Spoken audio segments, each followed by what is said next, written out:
NUFC Matters. My name's Steve Wraith. And I'm Malcolm McDonald.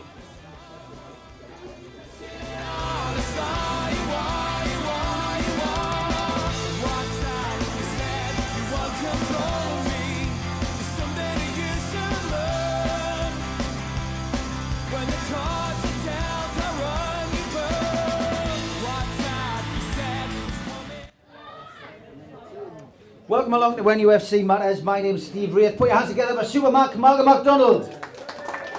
Oh, thank you all very much. Malcolm, let's kick off with the biggest cup shock last week. Newcastle United got through to the next round. What was your take on the game? I thought really that I was somewhat disappointed because they got 3-0 up and then started to lose the grip of the game. And I wanted to see an awful lot more from players. It's good to see those that have been non-scorers starting to get on the score sheet now, albeit I must make comment on Jolynns on his goal. For all the months that I've been watching Jolynns play, I didn't think he could sprint. And then all of a sudden he sprinted for that ball and knocked it over the line, all from 2 yards, I might add. But that's the first time that he's shown that he's actually got some pace about him. And so my question is, why? Why aren't you showing that all of the time? You know that he looks very stationary in most of the games that I've seen him play. And I think that he's got an awful lot more to offer, but hasn't been prepared to do so. And that leaves me scratching my head. But otherwise, it was good to see Newcastle get through. We've got a tougher match next one against Oxford. And well, I just would love to see a full cup run, and I've got to say, well done, Steve Bruce, because he did say right at the start that he was going to give the cups his very best effort and put strong sides out, and that he's doing. So well done, Steve Bruce. I'm very impressed with what he's doing. There's no excuses with him. Okay, it was against Rochdale. It was a tap-in. But he did score, Jolynns. I have been very critical of him over the last few weeks, and I think rightly so. The price tag's not his fault, but he's been brought in to score goals and he hasn't done it. Is this going to kick-start him, do you think? Do you think this will be the opportunity for him to maybe kick on like we've seen with Almiron? I really don't know on that. I just wonder, will he look on it as, oh, well, I've scored, so I can sort of take a bit of time off for now. When I was playing and was asked, what's your most important goal? My answer always was my next one. Yeah. Because that is your most important goal, and you've got to keep chasing it, giving it everything that you've got. You can't rest on laurels or past goals ever.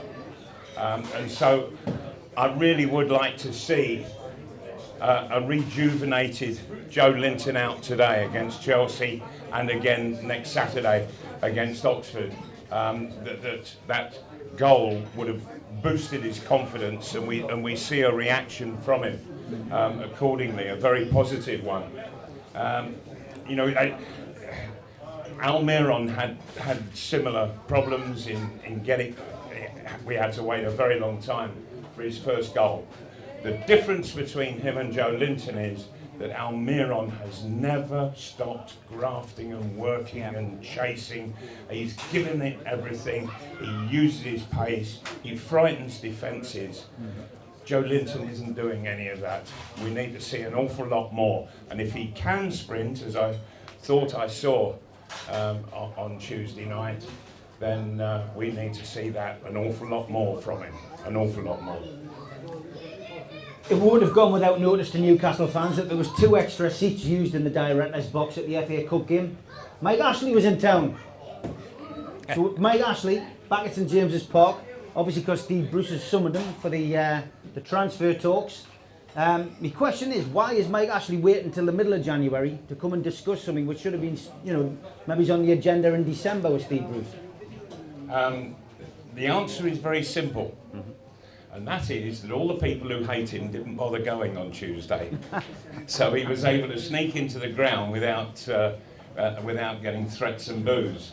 And I have to say that I was actually within about 5 feet of him, but couldn't get any closer at all for heavies and some very big guys encircling him. Yeah. So he comes prepared, that's for sure. But I know where this is all leading, and it's money for the transfer window that we've got at the moment. I don't think there will be any. There might be loan deals done, but certainly I can't see Newcastle United spending any more money until the summer. It won't happen this winter, I'm afraid.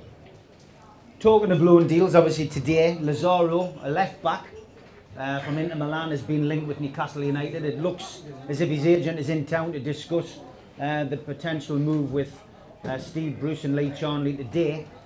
Do we really need a left-back?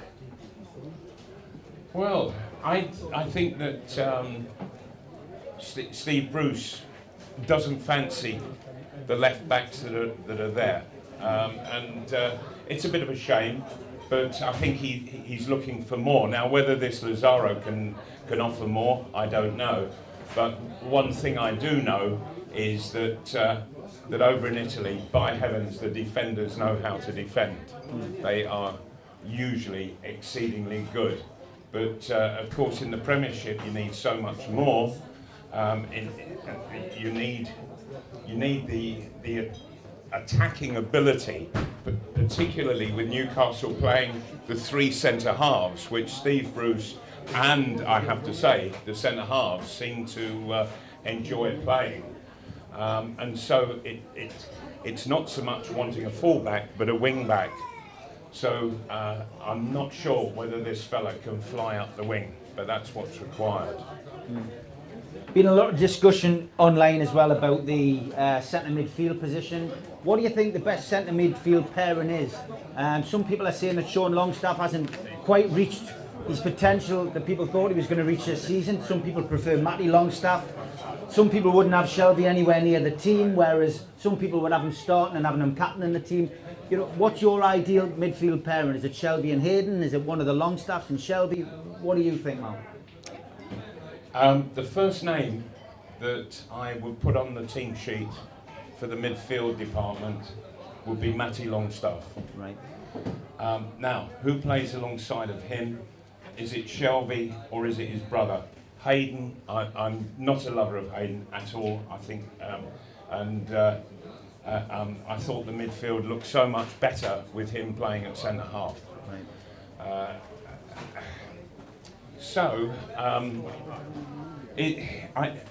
I think there is a good relationship between the two brothers, but that means it's a very young central midfield and therefore inexperienced. Shelby, see, I love and I hate Shelby. Sometimes he's absolutely terrific, and there are other times where he cannot be bothered whatsoever, no matter what. And there are other times where he can be a bit naughty, and he can put players into trouble with his passes. And he's that good a passer, you know he's doing it purposely. I experienced that myself in my playing career. Not here at Newcastle, I have to add, except for one match down at Wolves, and Terry Hibbett did it to me once, but maybe he was just getting his own back for something. But certainly Matty Longstaff, I think, first on the team sheet. It's going to be interesting bringing it forward to this afternoon, because it's a fairly young Chelsea side, but still with a lot of experience in there. And I think it's going to be a very, very interesting midfield battle.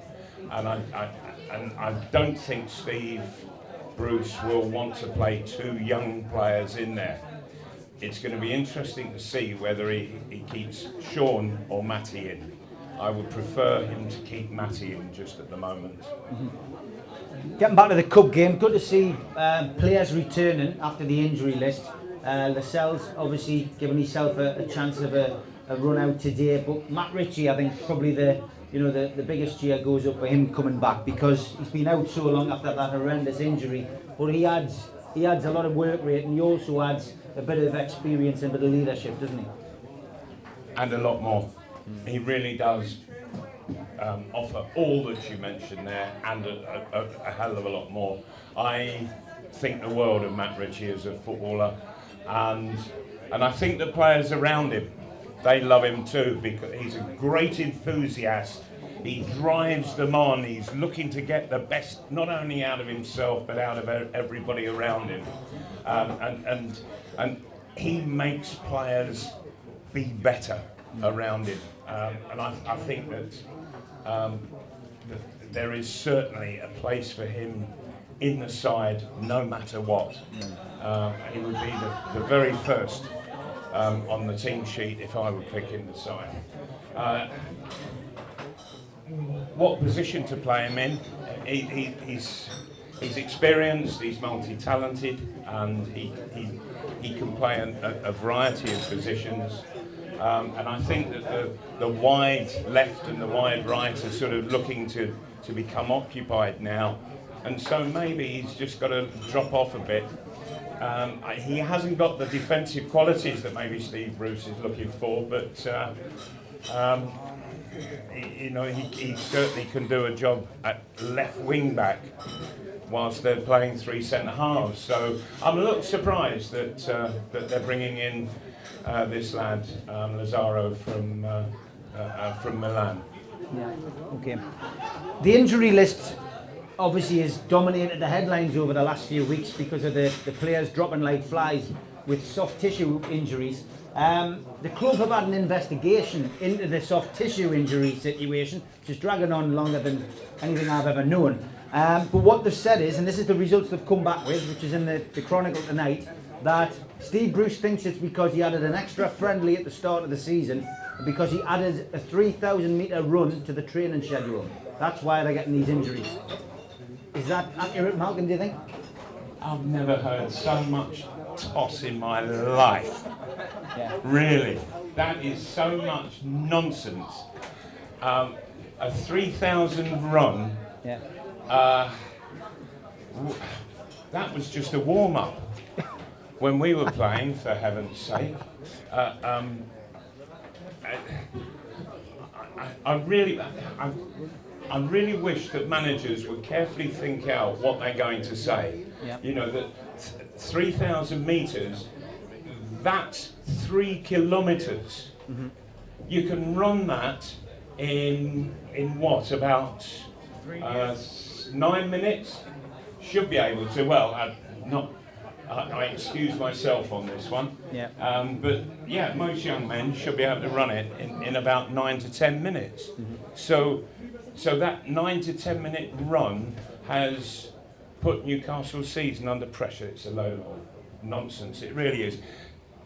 I shall never forget that they used to take us up by coach to about 12 miles north of Bamborough Castle, and put us on the beach, and we then had to run on the sand to Bamborough Castle, and we had to get the red brick dust on our fingers, so we had to climb up. At the end of this 12-mile run, we had to climb up all the rocks and touch the red sandstone that the castle was constructed of. And having done that, we then came back up the beach a bit, and there was the biggest dune on the northeast coast, and we had to run up that and down 10 times. I've seen players actually faint and be unconscious for some while through lack of oxygen because of that, and it was absolutely exhausting. So when you say a 3,000 metre run, it's 3 kilometres for heaven's sake. Oh, bless their little cotton socks, were they tired at the end of it? Dear me. Okay, Chelsea are in town today.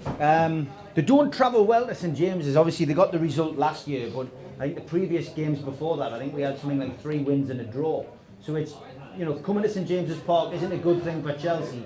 But like you've already said, they bring a bit of something different this year. They've got a very young team. They've got a young manager who's trying to make a name for himself. How do you see the game going today? Well, this transfer embargo that they had, I think that it did Frank Lampard a real service. It did him a great favour because he was able to get in there, and rather than looking at who he wanted to bring in, he had to make the very most of what he had at his disposal. And he started to look for youngsters coming through, and by heavens, they are rewarding him. They're doing brilliant. And so what he's doing is he's building a side that is really going to be top notch in a couple of seasons' time. And they're getting there the best way possible, which is just by playing in the Premier League. This afternoon, I'm really not sure, because Chelsea, they're a young side. Will they turn it on? Will they not? You can't always be sure with young players. But then the same can be said of Newcastle. What kind of football are they going to be out there playing today? I would hope that Newcastle, they look at this record and say, hey, come on, this should be a 3 points game, and I don't see why it shouldn't. The confidence should be sky high with having had the biggest scoreline of the season. All right, it was against Rochdale, but at least the goals were going in. Guys who need to be scoring were getting the goals. That's great. I want to see that continuing today. And if it does, I think that it can turn the season into a very positive one for all of us. We'll touch on Everton as well, which is Tuesday night away. Another tough game as well. I mean, depending on how today's result goes, you know, if you lose today and then you go to Everton and the results go against you, suddenly you find yourself back in the bottom 3. That's how tight the league is. Yes, it is. It is very, very tight. And of course, Everton have had this boost of bringing in one of the best managers in Europe. He is exceedingly good, and gets an immediate reaction, positive reaction from his players. And so Newcastle, I was so upset at the Everton game here not so long ago, just a matter of weeks ago, just before Christmas, I think it was, wasn't it? And I felt that Newcastle, at times they had it in their grasp, but they let it go, and let it go by not making the most in the last third of the pitch. That hopefully, and I'm certainly looking for it this afternoon, I'm looking for much more positive attitude and play in that last third from all of the forward line, and there's no excuses if it doesn't come. There really isn't. And so Chelsea at home, Everton away. It's a very difficult few days, but not impossible. And the forwards, if they really are on top form, they can make the difference. Give us a prediction for today, Mark. Oh, do you know, I really do find this one a difficult one to work out, but I've just got a feeling that Newcastle, they might just have that confidence to go on a bit of a roll from Tuesday night, that having scored goals, then that they're getting into that goal scoring pattern. And so I'm going to go 2-1 to Newcastle today. And let's hope the Chelsea kids don't turn it on too much. I'm going for 1-1. I'm near on to score. Keep his run going. We are live in the Dog and Parrot today, and Malcolm, if you can do the honours and hold that up. We are going to give away a T-shirt from Cult Zeros with Malcolm's image on the front there. He said a rather young Malcolm. Pre-Superstars days, Malcolm, I think. So, the question is for somebody live in the bar. Who did Newcastle United play on the last game of last season? And you want to come forward? Right, come forward. You got your hand up first. Come on, son. Here he comes. Give him a round of applause. Young lad. Very brave. Okay? Hello. Right. What's your name? Go on. Joe. Joe. Okay. Right, Who did Joe. Newcastle United play on the last game of last season? Was it Liverpool? Oh! No. What do you- Oh, Joe. You know. Sorry, son. Okay. Right. Come on forward, mate. Come forward. Oh, Joe, how disappointing. You'll have for to you. come in next week and have another go, son. Yes, indeed. Right, okay, come forward, mate. He's double checking, Right, alright, here we go. Who did Newcastle United play on the last game of last season? Fulham. Well done, give him a round of applause. You won the T-shirt, mate. Well done. There we Thank you go. very much. We'll get a photograph with you and Malcolm. Okay, we'll be back next week for the FA Cup game, live in here, 2 hours before kick-off for the Oxford game. But that ends our broadcast from the Dog and Parrot. Big thanks to the bar staff for helping us set up, and a big thanks to the lads. We'll be back next week. Until then, we'll play out with Smooth and Terrell.